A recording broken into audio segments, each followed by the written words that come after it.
One thing that I think is so fascinating is I wonder if I can get others to see themselves the way I do, which is just like kind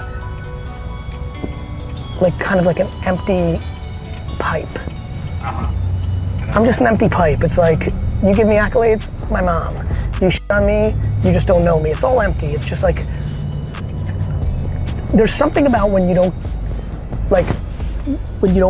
overvalue yourself, when you don't have ego, and it's confidence and humility.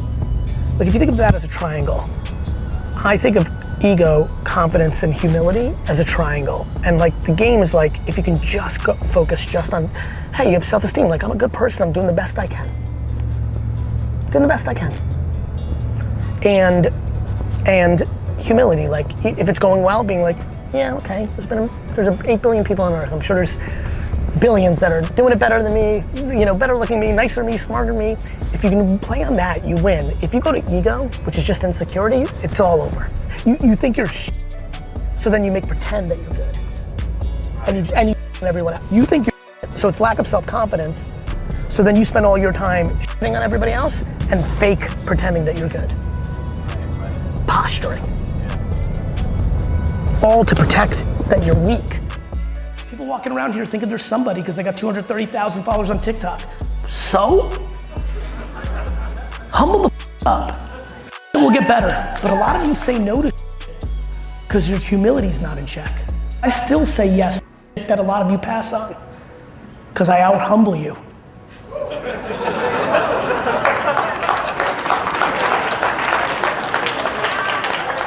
All right. That was some I just hope everybody knows. No, I just really, this is important. I want everybody to know, that's not me razzing, that's me loving you. I see a lot of people saying no to as if they're somebody. You want to really win? Decide you're nobody. Everything gets real interesting real fast after that. How many people know in their soul that the concept of feedback is often a disguise for people to be political or even occasionally nasty? To me, the problem with feedback and the problem with, candor has always been that it actually creates a framework for the worst of human behavior, right? And so one of the reasons I stood up this concept of kind candor, I've been blown away by just the word kind in front of candor as a principle at VaynerMedia and VaynerX, how much that's reverberated to a couple of very interesting things. You may think it's most impacted people being nicer when they get feedback. As a matter of fact, in our company, it's allowed more people to give feedback.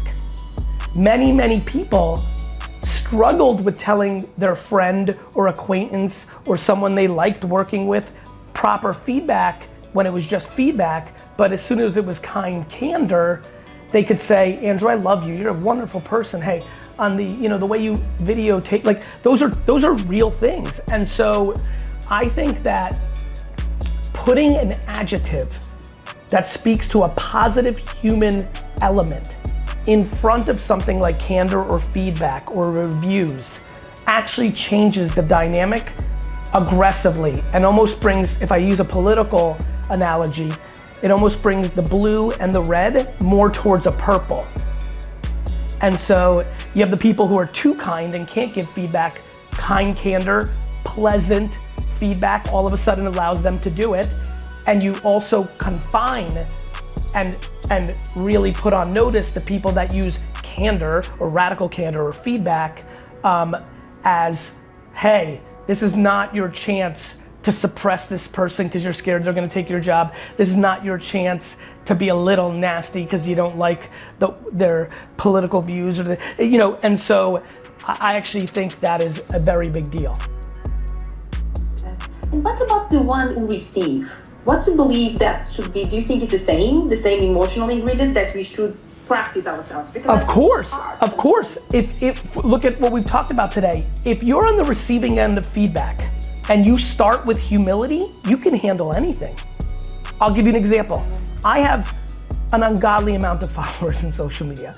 I post as much as anyone on earth. I post on every platform, LinkedIn to TikTok. On LinkedIn, the reply might be, because I have radical marketing views for corporate America, but I think they're absolutely right and corporate America is radically confused.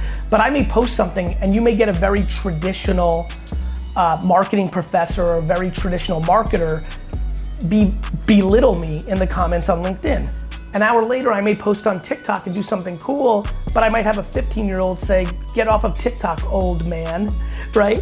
And so if I did not have humility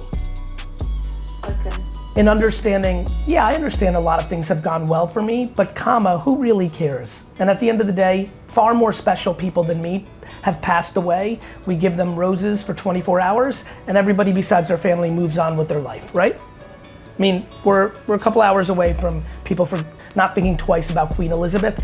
She was the queen for 70 years, 70. And I'm telling you, I know this world. It's what I do for a living. 24 hours and it's gonna go into the backdrop, right? So who am I? And so I think when you're getting feedback from your boss saying, hey, you don't have enough tenacity, or hey, you need to be more thoughtful of your marketing, or hey, you're not strong at supply chain, or hey, don't get mad at them. Deploy humility and say, is there any truth in this? I have been uncomfortably professionally successful for 25 years. A 15-year-old kid will leave a comment and say I'm wrong about something, and I think about it for a half a second to make sure that I never get too high on my own supply, my own success. That humility allows me also to deal with accolades. This is a very important nuance of humility. Humility is helping me when everyone tries to shit on me, but humility actually helps me even more with my popularity now. When I post something, I get 100 people that leave a goat emoji, greatest of all time.